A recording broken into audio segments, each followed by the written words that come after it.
مرحبا، كيفكن حبايب قلبي؟ ان شاء الله بخير. اشتقت لكم كثير ورجعت لكم بفيديو جديد. بالفتره الماضيه لاحظت كثير منكم عم يسالني عن المكنسل ريبورت اللي عندي، وبالاخص على السناب شات، ما عم بتشوفوها انه هي موجوده وكيف عم تنظف، فكثير صرتوا تسالوني عنها. واليوم قررت بهذا الفيديو اني احكي لكم عن هي المكنسه يلي بتجنن، اللي بصراحه قد ما حكيت عنها يمكن قليل، لانه بصراحه هي انا اعتبرتها فرد من العيله. تخيلوا، على قد ما حبيتها، على قد مو تسمع لي الكلام، شو ما بقلها بتعمل، بتكنس، بتمسح، بتنظف البيت، دخيل قلبها شو حبيبتي. عن جد هي ما فيني بلاها ابدا. فلهيك على قد ما عجبتني وحبيتها، فشفتوا انا بيتي كبير والاولاد يعني ما شاء الله 4 اولاد بيوسخوا وبيهروا كل شوي على الارض، فحسيتها كثير عم تتعب يا عمري، فقلت لحالي لازم جيب لها اخت تساعدها. فلهيك اشتريت وحده جديده وصيت عليها واليوم وصلتني، فقلت لازم اعمل هذا الفيديو وافتحها انا وياكم سوا واشرح لكم عنها واحكي لكم كيف تنظف وهالقصص. وهي وصلت بنتي الثانيه. عن جد يمكن انتم هلا عم تضحكوا وبتقولوا انه شو بنتي وفرد من العيله. هاي والله العظيم افراد من العيله، لانه ما فيني بلاهم، عم يريحوني ويوفروا لي وقتي ويساعدوني بالتنظيف. شو بدي احسن من هيك؟ هلا بدي افتحها انا وياكم وفرجيكم اياها واشرح لكم عنها بالتفصيل شغله شغله. هي العلبه فيها الريبورت. هذا الريبورت هو اللي بيمشي بكل البيت وبيحوم حواليه وبينظف وبيمسح. هدول التنتين هن المماسح اللي بيمسحوا الارض. عندكم هدول بنركبهم على الريبورت اللي بيفتل وبيشيل كل الاوساخ وبيشفط لقلب المكنسه. هذا هو الريبورت. وحتى من ورا شايفين شو بيكون فيه؟ هاي الفرشايه اللي بتدور وبتسحب كل الوسخ لجوا. وهون بنركب هدول اللي قلت لكم عليهم. على فكره تركيبه كثير سهل. هاي اخضر وهي احمر، بنركب محل الاخضر هون، يعني الاخضر على الاخضر والاحمر على الاحمر. شايفين؟ هلا بدي لكم شغله كثير مهمه. مجرد ما حطيتوا الممسحه هون بتصير بتكنس وبتمسح الارض، بس اذا ما حطيتوا هدول بتصير بس بتكنس. هلا وانا عم شغلها رح اشرح لكم عنها كمان بالتفصيل. اول شيء هي اسمها ديبوت اكس 1 اومني، وهي احدث اصدار من المكانس الريبورت الذكيه. بتكنس البيت وبتمسحه وهي بتنظف نفسها، بتعقم نفسها وبتعمل اي شيء انتم بتطلبوه منها. نظفي المطبخ، نظفي غرفه النوم، مستعده تنظف وتكنس البيت كله وبتخليه عم يلمع لمع.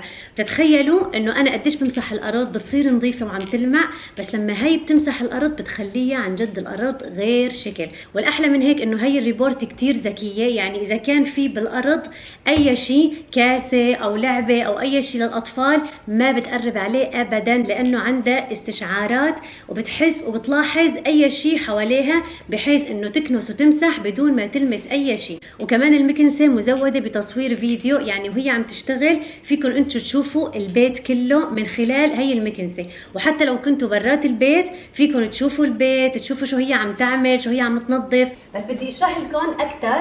شوفوا، هاد اول خزان شايفين اللي بنحط فيه المي اللي بدنا ننظف فيها الاراضي، وكمان بتحطوا مثلا المعقم، المعطر، اي شيء انتم بتحبوه بهذا الخزان.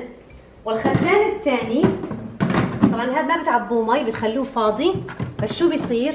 كل المي الوسخه والتراب والاوساخ تنكب بهذا الخزان. شايفين هون كيف المي كلها وسخه؟ شايفين هي كلها بتطلع من الارض. عن جد بتجنن.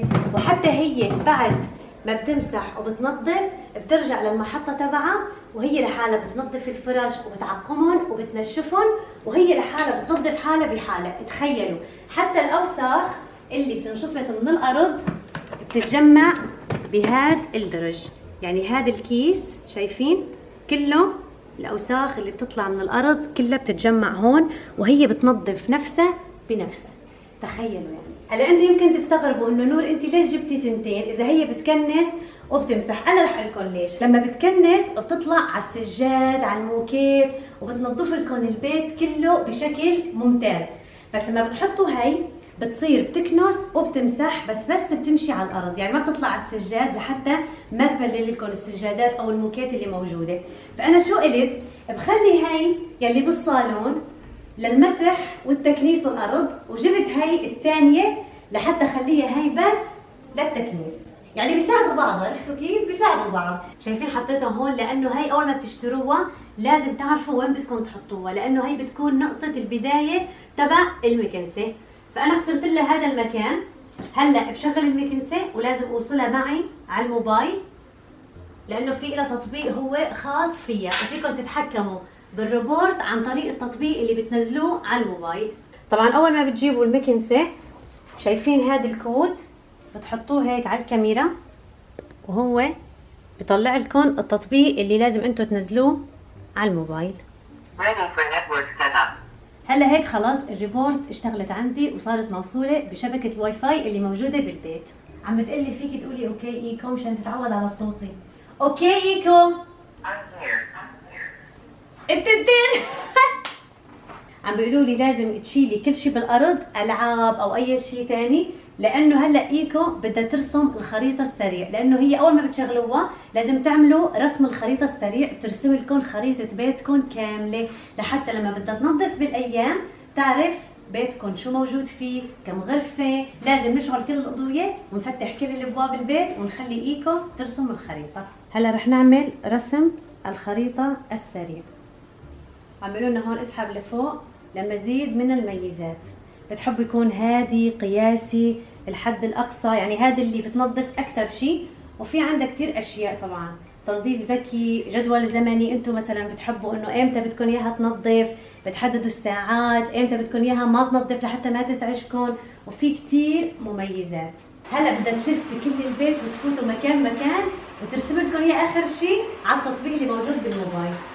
شايفين دخيل قلبي انا. تعالي ارسمي خذي راحتك كيف بيتك. هلا لبين ما ايكو حبيبه قلبي ترسم خريطه البيت، بدي اقول لكم على شغله كثير مهمه، انه بمناسبه البلاك فرايداي عاملين تخفيضات كثير كبيره على المنتج من 21 نوفمبر لغايه 28 نوفمبر. يعني سعر الريبورت هلا 6000 ريال سعودي حيصير 4000 ريال سعودي، يعني راح ينزلوا من سعر المنتج 2000 ريال. يعني بصراحه الخصومات خرافيه، وانا اكيد راح احط لكم رابط المنتج تحت بصندوق الوصف، فيكم تحصلوه على موقع امازون. شايفين كيف رسمة بيتي مثل ما هو، غرفة الجلوس، غرفة النوم، الحمامات، البيت كله رسمته. طبعا الريبورت فيكم تشغلوه عن طريق الموبايل، وحتى لو ما كنتوا بالبيت بتكونوا برات البيت بس تتحكموا فيه عن طريق التطبيق، وهي بتنظف وبتعمل كل شيء لحالها. وحتى فيكم تخصصوا مثلا اماكن معينة، يعني بدكم مثلا تنظف بس غرفة المعيشة، شايفين تحطوا هيك وهي مثلا بتنظف لكم بس هي المنطقه، يعني مو شرط تنظف البيت كامل. اما اذا بتقولوا لها بلشي تنظيف بتنظف لكم البيت كلياته. شوفوا هلا تكونوا انتم قاعدين ما عم تعملوا شيء. اوكي ايكو ستارت كلينينج. شايفين انتم بتقعدوا ما بتعملوا شيء، هلا هي لحالها حتطلع تكنس وتمسح الارض وترجع لحالها وتنظف حالها وتعقم حالها. هلا هي شو عم تعمل؟ عم تغسل المماسح اللي حطيناهم مشان تمسح الارض، بتغسل المماسح وبتحط لهم مي نظيفه وبعدين بتروح بتنظف البيت. شايفين كيف بتنظف وبتروح على اصغر الاماكن، يعني تحت الكراسي، تحت الكنبايات، بتنزل على كل الاماكن، ما بتخلي ولا وسخه بالارض. شايفين بعد ما بتخلص كنس ومسح بترجع على المحطه وهي لحالها بتغسل وبتضيف المي النظيفه وبترجع بتطلع بتنظف من اول وجديد. وكمان فيها ميزه كثير حلوه، وانا بصراحه اكثر شيء عجبني فيها انه لحتى الاطفال اذا لعبوا فيها ما ياثر. بنكبس هدول الكبستين كبسه طويله، شايفين هلا هيك انقفلت واي حدا بيلعب فيها ما بيأثر. شايفين كيف عم تطلع على السجاد وبتنظفه بطريقه كتير منيحه. وطبعا هي المكنسه انه هي كتير ذكيه، مجرد ما تطلع على السجاد بتصير بتقوي الشفط تبعها لحتى تنظفه اكثر، وبس تنزل على الارض بصير انه قوه الشفط تبعها عادي. يعني هي اوتوماتيكيا ذكيه وبتعرف شغلها لحالها. هلا مثلا اذا كانت ايكو عم تشتغل عم تنظف وانتم بدكم اياها توقف، بس بتقولوا لها ستوب وهي بتوقف، بعدين بتقولوا لها ارجعي على المحطه. شوفوا اوكي ايكو come back to station. Okay, return to the station. شايفين كيف تسمعي الكلام؟ معي حابة ولا ما معي؟ بتسمعي الكلام؟ شايفين هلا بتروح وبتمركز مكانها بالضبط وبترجع المحطة وبتشحن حالها. وهلا هيك حبايب قلبي مثل ما شفتوا حكيت لكم عن المكنسة وشرحت لكم عنها بكل تفاصيلها، وعن جد بنصحكم فيها 1000000% لانه كتير منيحة، بتريح وبتوفر لكم الوقت وبتنظف وبتكنس كتير منيح. ورح ارجع اذكركم مرة ثانية انه ما تنسوا الخصومات اللي حكيت لكم عنها بمناسبة البلاك فرايداي من 21 لغاية 28 نوفمبر. ورابط المنتج اكيد رح تلاقوه تحت بصندوق الوصف، بتلاقوه على موقع امازون. وهلا هيك حبايب قلبي وصلت معكم لنهاية الفيديو، لا تنسوا تحطوا لي لايك وتشتركوا بالقناه اذا مالكم مشتركين، وكمان اعملوا شير لرفقاتكم لحتى يشتركوا بقناتي. بحبكم كثير وبشوفكم ان شاء الله بالفيديو اللي جاي. سلام.